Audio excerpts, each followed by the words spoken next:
Shalom, shalom, shalom. Grace and peace. I know it's been a little minute since I've uploaded anything new on either of my channels. For those of you who don't know, yes, I have two channels. One is Khazar Israel.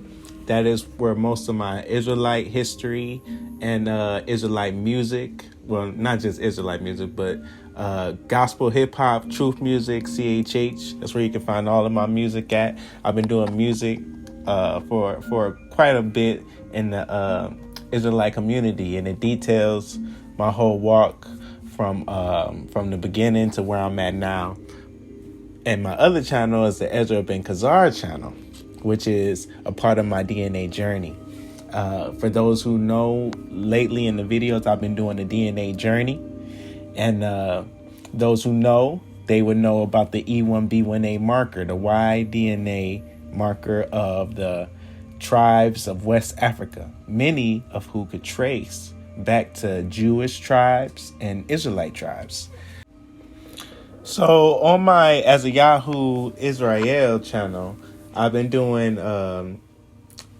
background history videos on different tribes that I trace back to in my living DNA test. In this video here, we will find out closer which African tribes, West African tribes I connect to. But paternally, I didn't get E1b1a, y'all. I got R1a-S24902, and I detailed this whole journey, and I detail it in my Ezra ben Khazar channel. Come to find out that I believe it's like my grandfather's father is possibly a Jewish immigrant who I think possibly came from, well, I don't want to give it away yet because we're going to go into it. But through history, looking up my family history and such, all lines is leading to a Jewish immigrant who came to a certain region, and here we are now. The hypothesis was, though, that this Jewish immigrant possibly had Khazar ancestry. And I'm not just saying that because of the popular myth, but what I'm saying is that that's this haplogroup that I had, it came from a Jewish man, but it's not a Jewish haplogroup and it's not a West African haplogroup. So this made me dive deeper, and this is detailed in the other videos. But my last DNA video where I went into my GEDmatch results starts showing more connections to this hypothesis being true. Today, we will go into the Illustrative DNA, which is a company based out of Estonia. And to me, it's like a better My True Ancestry. And I say that because it has way more ancient samples and it matches your DNA to these samples, and it also shows you the admixture of those samples and the history behind them and all of that. So it's very in depth, and it's only $30. And you upload your raw DNA. There you go. I'm gonna try to get through this as quick as possible and just try to share this history with you and show you some interesting things. So let's start at the first one is genetically closest modern populations, and here's the list here, top 10. We have Hutu from Burundi, Mandinka from Gambia, Serer from Gambia, Wolo from Gambia, Giriama from Kenya, Malinke from Mali, Manjak, Gambia, Bambara, Mali, Fulani, Burkina Faso, and Mende, Sierra Leone. So my closest African tribe, my closest E1b1a population is Mende, Mandinka, it looks like. But we have Hutu here, and I think Hutu is there because that's Bantu. As we read here, modern day genetic studies of Y chromosome suggests that the Hutu, like the Tutsi, are largely of Bantu extraction. Paternal genetic influences associated with the Horn of Africa and North Africa are few and are ascribed to much earlier inhabitants who were assimilated. So that's interesting. It says, recently I received a Tutsi genotype I was seeking. Within 24 hours, I was able to conclude that the Tutsi individual was very different from any other Bantu. In particular, the individual clustered with the Maasai. That tribe pops out to me because my heritage DNA, I got Maasai tribe. And I think that's reflected in these results as well. Using free scientific software, one can take the variation in genes. I'm going to skip down a little bit, but it says, when I plotted genetic variation on a two-dimensional axis, the Tutsi individual who has a Hutu grandfather fell on the edge of the Kenyan Maasai cluster. So I think that's what's adding that Hutu in there. So it's like a Bantu mixed with Maasai. So like Mende and Maasai. My mtDNA is actually L1b1. And as we see here on the Living DNA website, where it's most populated is in these areas. So it's not surprising to me. It actually makes a lot of sense. All right, so next we have the ancient ancestry. Now this is where things are going to start getting interesting. We're going to go to the Bronze Age population. And we see here we have sub-Saharan African, of course, with 64% West African. That's like the Mende group. And then you have the Bantu, and then your Pygmy Khoisan, your Hamitic populations. Here, number 2, I have Central Steppe, the Sintaja culture, which we have been talking about. I talked about this in my last videos.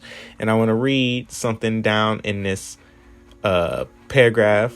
The authors of the study found the Sintaja people to be closely genetically related to the people of the corded ware culture, the Shrubnea culture, the Patapovka culture, and the Androvenal culture. These were found to harbor mixed ancestry from the Yamnaya culture and peoples of the Central European Middle Neolithic. Sintaja people were deemed genetically almost indistinguishable from samples taken from northwestern areas constituting the core of the Androvenal culture, which were genetically largely homogeneous. The genetic data, this is the key part here, suggests that the Sintaja culture was ultimately derived of a remigration of Central European peoples with steppe ancestry back into the steppe.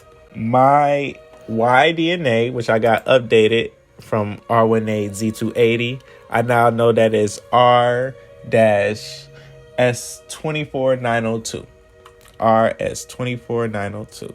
And as we look here on the SNP tracker, we see that it matches with the Sintaja culture. As we see, it appeared here in Central Europe. There was actually an ancient sample found in Poland, and then it remigrated back to the steppe. On this map here, we see the ancient samples, and here you have the early Bronze Age Poland sample, and then later on, a downstream of the same haplogroup is found in a Western Scythian in Moldova. And then we know where the Scythians came from the eastern steppes. And this is a Western Scythian, but they came from the steppes. So it was migrating in the areas east from here. This is Scythian 193. Let me bring up some information about Scythian 193.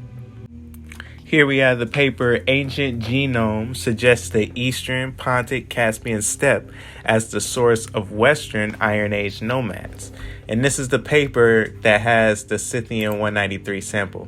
And let's read about the sample here. It says, we're going to read straight to the point here. A group of 3 individuals, Scythian 006, Scythian 011, and Scythian 193, located between the genetic variation of Moldovians and populations of the North Caucasus, hereafter referred to as a steppe cluster. In addition, one Shrubnea individual, KZB, the most recent Cimmerian, and all Sarmatians fell within this cluster. In contrast to the Scythians, and despite being from opposite ends of the Pontic Caspian steppe, the 5 Sarmatian groups close together in this cluster. So basically what it's saying is that Scythian 193 was related to, it had genetic variation to Moldovians, which is like a Ugro-Finnic population, and the North Caucasus, which is where the Scythians were at. And it's matching all of our past research. But that was my haplogroup. And I want to show you guys some more information about it because it's rare. So here is the heat map of R1a-S24902. And I think it's an interesting pattern, but as we see here, it's in the like Baltic regions down to the North Caucasus where the Khazar Empire was at, it's even showing like a migration. But this is also matching the Duchy of Lithuania, the Poland region of those empires, the Pale Settlement regions. We also have one in Hungary. We got some in Spain. We know about the Khazars who were in Spain. We also have the Alans who were in Spain. And we got some over here where the Mordvins was at and the Tartars are at, the Chuvash people in this area, the Novgorod area. And this is family tree DNA, searching it up as we see a high population and, well, they have Estonia being red. Russia, Belarus is probably like the second area. But also take note of the population in Ireland, which is interesting. I believe that might have to do with a migration, and it could very well match this Russia Ashkenazi persecution map. If not that, I also believe it could be the Vikings as well, and we also know the Vikings and the Khazars have certain relations as well. So this is all fascinating to see. This is why I made a whole channel for this, because it's so out there, so random. So like we're going to detail this, we're going to break it down and go into it. So back to the DNA results. After central step, we have European farmer at 3.2%. And then we have Southeast Asian and South Amerindian. And I want to read these, something out of these two real quick. It says 2020 genetic study about Southeast Asian populations found that mostly all Southeast Asians are closely related to East Asians and have mostly East Asian related ancestry. So this is like saying East Asian ancestry. And in South Amerindian, we have genetic studies of the Pleistocene peopling of Americas have focused on the timing and numbering of migrations from Siberia into North America. They show that ancestral Native Americans diverged from Siberians and East Asians 23,000 years ago. Proto-Amerindian DNA, and those are your Q haplogroups. Q is actually the haplogroup of the Ashkenazi dynasty, the dynasty of the Khazars who converted to Judaism. So the plot thickens. Now I want to continue and take you into the Iron Age.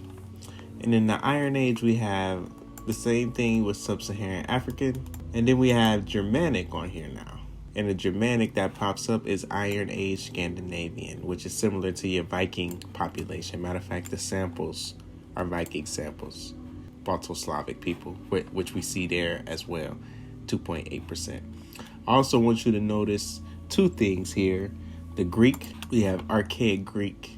See, take a note of this because when we get into the Khazarian history, we're going to get a lot into Greek history as well.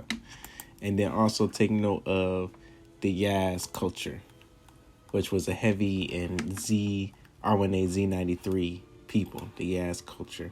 And then we also still have the Southeast Asian and the South Amerindian, which is those populations that's close to the Turkic populations, the Q groups. Illustrative DNA, you could change how many populations you get on your summary. And it might distance you in how good the fit is, but it's still good fit. And as you see here for Iron Age, the Greek is Paeonian. That's fascinating. And then the Yaz culture and then Balto-Slavic, which R1a Z280 is classified apparently as a Balto-Slavic haplogroup. Next, we'll look at the migration period, which is, we're seeing a continuation, Sub-Saharan African, and now we have Roman Illyria, which is the same Greek population, but this time mixed with more of an Italian. But we know that the Italian should be there because the Ashkenazi Jews, the proto-Ashkenazi Jews, had that Italian admixture as well. We see the Pict there, a Celtic tribe, and that links with my Celtic DNA and the my heritage. Also, I've heard people say that the Picts could be related to some Turkish tribes. I think it's one Yair Davidi, I believe his name is. He said that once. I heard him say that. We have just Baltic, not Slavic, but Baltic, which is the areas of like Estonia, Lithuania, and Latvia. And then we have Katanis Saka, which is one of the Scythian groups. If I go back to No Limit on the population, it shows, again, the South American Indian, the Southeast Asian, and it changed it from Saka to Khwarizm Trans-Saxonia, which is very close to who will become the Khazars. Next, we have the Middle Age period, and this is a 5 population, West African, and then we have Bantu here, the Germanic. The Germanic now is classified as Viking from Nordland. Very fascinating, which I believe is connected to the Baltic as well. And then we have here North Caucasian from AD 650 to 1160, which is the Khazar Cognate, 4.2% Atlan. Let's read it here. In the PCA, the Anapa and Atlan individuals cluster with modern North Caucasian populations. The close proximity to Saltobo-Mayaki samples. If you want to learn more about the Saltobo-Mayaki, check out the last video. On PCA, as well as their clustering together, suggests that proximal sources of Anapa could be similar to that of Saltobo-Mayaki, as these were contemporary individuals and both could be part of the Khazar Cognate. So right here, and then we have Pygmy last, which is who the West Africans mix with to create the modern day West African tribes. It's amazing that here we see that I do in fact carry 4.2 direct Khazar ancestry. And to go along with that information, I want to bring out Kevin Allen Brooks' book, The Maternal Genetic Lineages of Ashkenazi Jews, on page 7, where he says, Leo Cooper constructed statistically well-fitting genetic autosomal DNA models, according to which Ashkenazim from Lithuania and Belarus descend 4.2% from medieval Alans. So we see here that the Litvak Jews from Lithuania and Belarus had the most Khazarian DNA because it drops to 0.8%, and Ashkenazim from Poland and Ukraine, and 0% Ashkenazim from Germany. So I see that I literally have the 4.2% that's in Lithuanian and Belarusian Jews. And we're going to go back into that information later. And real quick, before we go to the next section, if I switch that to the No Limit, it splits the Khazar ancestry into Balto-Turkic, but we also see the Hamitic ancestry with the Pygmies and the Khoisan, and we still see the East Asian and Siberian and Celtic. French here, which is added into the European admixture, showing a European mix with the French. And we'll get into that in one of the Jewish populations that it linked me with. Before we go to the next section, I'm going to also show you some more of the calculators. Some of the other calculators. This is the African one. You see the Italian there, the Iberian. This is the African Egypt one. The one I want to show you how the Levantine here is Byzantine Levantine. So that's interesting to note, as we know the Jews who went into Khazaria were Byzantine Israelites. This is the European Jewish calculator. It has a far distance, but it's saying 100% European Jew during the time of the Middle Ages. But also here in this section, I want to read how it says down at the bottom that the Norwich Jewish community were descendants of Ashkenazi Jews from Rouen, Normandy, who were invited to England by William the Conqueror after 1066. So keep that in mind when we looked at that French admixture, because those are French areas, the Norwich community. And this calculator is the West Asia Caucasus calculator, which shows my Levantine ancestry and Turkic ancestry, which actually shows more Levantine in this calculator. Now for the next section, closest ancient populations. Now when I look at this chart and these samples, it reminds me of GEDmatch, how it looks like a migration or order of mixture. Now I'm African American. We're a fairly, I feel like a fairly new type of population or a new mixture. And I'm not particularly super close to any population or any one sample. Looking at this genetic distance, it's showing a distance of mixture. First, we have Bantu, and then we have Eastern populations, East African populations like the Mota Man, Maasai people, West African hunter-gatherers, your A and B groups, your Cushite, your Hamitic populations. We have Nubian Christian here, where if you read that, it's interesting because it says that identified by their newly arrived Bronze and Iron Age Levant ancestry, which is Israelite ancestry. So that's very fascinating and something to think about. Keep going down, we got Berbers, North African groups, some Khoisan, and then Carthaginians, Punic people. Those are your Canaanite populations, Egyptian populations. And then we have Greek Phoenicia here, and then we get into some of the Turkic DNA, Swat Valley, the Ghaznavids. The Khazars a lot of Khazars fled to the Seljuk Turk. Swat Valley, North Indian, that's the Indo-Aryans, Balkan Roma, and then here we go, Norwich Jew, my closest sample. And Norwich Jew is the one that's closest, that came from the French population as well. So that could be where some of my European admixture comes from. And then if we keep going down, we have Levantine from the Crusades period. We got Magyar, Musan, Byzantine Levantine. Remember we talked about Byzantine Jews. We talked about the Ashkenazi Jews coming from the Byzantine area and then fleeing into North Africa and then fleeing into Italy, into Germany. We got Avar, Kipchak, Levantine early Roman period, the time of Yeshua Mashiach, Canaanite, Manaan, which is an Indo-Aryan group, and then last but not least, which is a Jewish population, but the Erfurt Jewish population, the Proto-Ashkenazi. I'll show you a quick look at my hunter-gatherer and farmer ancestry. As you see here, some interesting things. It's the North African Neolithic, which is made from a migration from the Levant in Europe. I know in GEDmatch it gave me 7% Natufian population, a Proto-Shemitic population, in my opinion.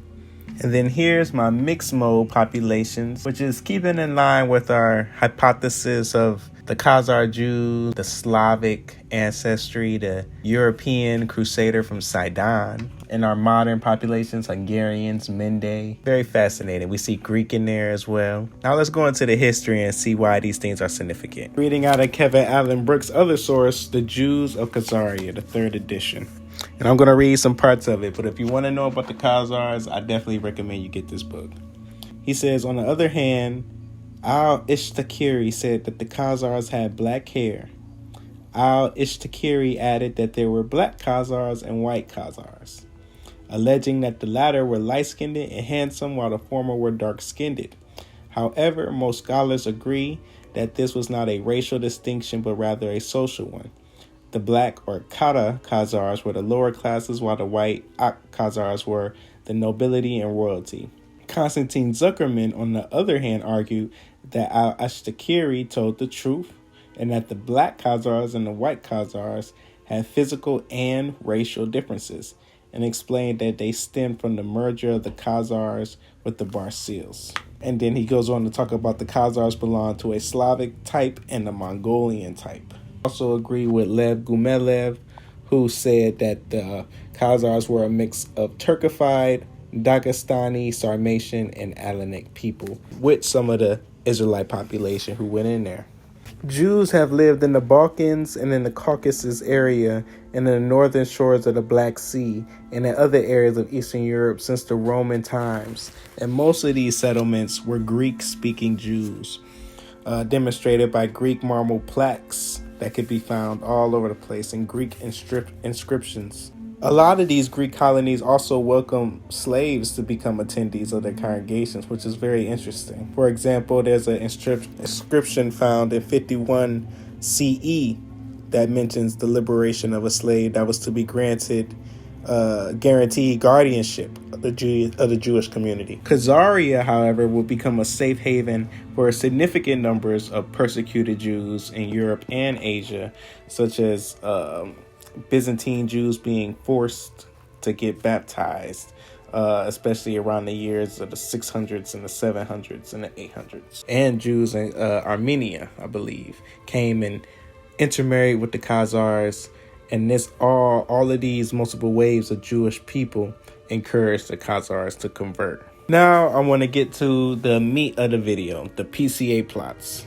First, we'll see where I plot closest to in the African populations, because I am African American. Those are going to be the closest populations. But later on, we're going to see what was the mixture population, because we want to know what added that R1a into the population, or what was my recent Jewish ancestor. So we see here that I plot closest to the Zagawa people, which was very fascinating to me because that's not normal people that you would think of. The Zagawa, do some research on them if you get a chance to. One thing that's interesting about the Zagawa people when I was doing research on them, it says Zagawa society has been socially stratified and has included castes. The upper strata has been of nobles and warriors. Below them have been the traders and merchants. Below whom have been the artisan castes called the Hadid. These castes have been endogamous, and their inherited occupations have included ironwork, hunters, pottery, leatherwork, and musicians such as drummers. The artisan work has traditionally been viewed within the Zagawa society as dirty and inferior status, being people from different pagan and Jewish roots. It seems they have some Jewish roots, who slowly assimilated into Islamic society. Some of the early Arab texts refer to Zagawa royalty as blacksmith kings with unconceivable arrogance. The Arabs would similarly describe other Israelite clans in Africa as blacksmiths and such. So going down, we see I cluster close to the sub-Saharan Africans on the other side, the same groups we seen earlier. And then going down, we have Horn of Africa, North Africa. We have the Southwest Asia, like Yemenite. And then now we go all the way down to West Asia and the Caucasus and Europe. But I believe my theory is that my ancestor would be whatever the closest European population is, or he would be close to these close European populations, which we have closest Sephardic Jew from Greece. And remember I told you about that Greek heritage in some of the Khazar Jews.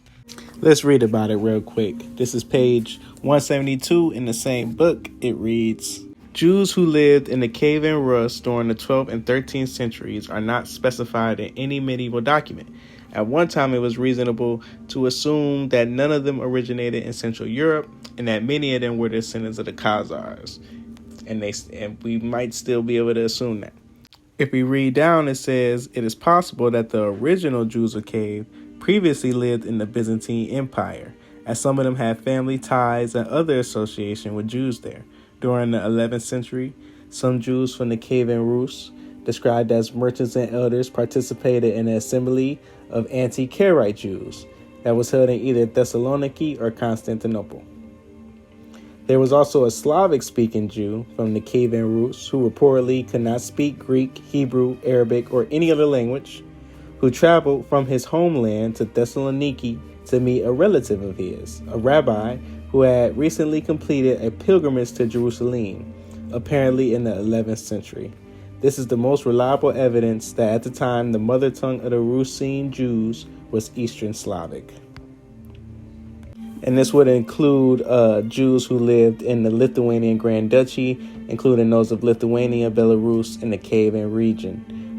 So that's a little bit of history about the Greek heritage of the Khazar Jews. So with that, let's go to the European PCA plot and let's see who I cluster close to. And we see here it is Greek and Ashkenazi and Sephardic Jew. And then we also have Turkish Bulgars over there. My closest Jewish population, closest Greek population is the islands of Crete. And then my closest Jewish population is Ashkenazi Lithuania. And then we have Ashkenazi Lithuania, Ashkenazi Lithuania. So that's 3 times closest Jewish population. So right now my current hypothesis is that my Jewish ancestor was a Lithuanian Jew, and that's probably why I have this 4.2% Khazarian DNA and the haplogroup. Here's some other calculators where you see how close I cluster close to Ottoman Turks, other ancient peoples such as Canaanites and Phoenicians. And this one here, I'm right in the middle with Turkmen.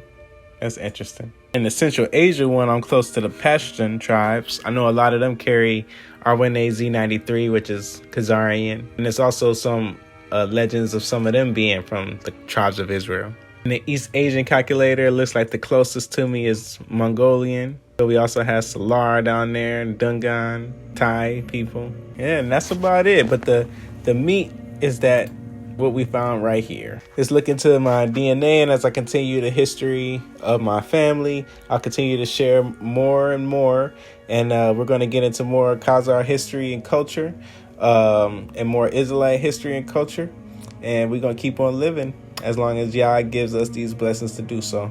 Grace and peace. Hope y'all enjoyed the video. And shalom. Like, comment, and subscribe. Peace.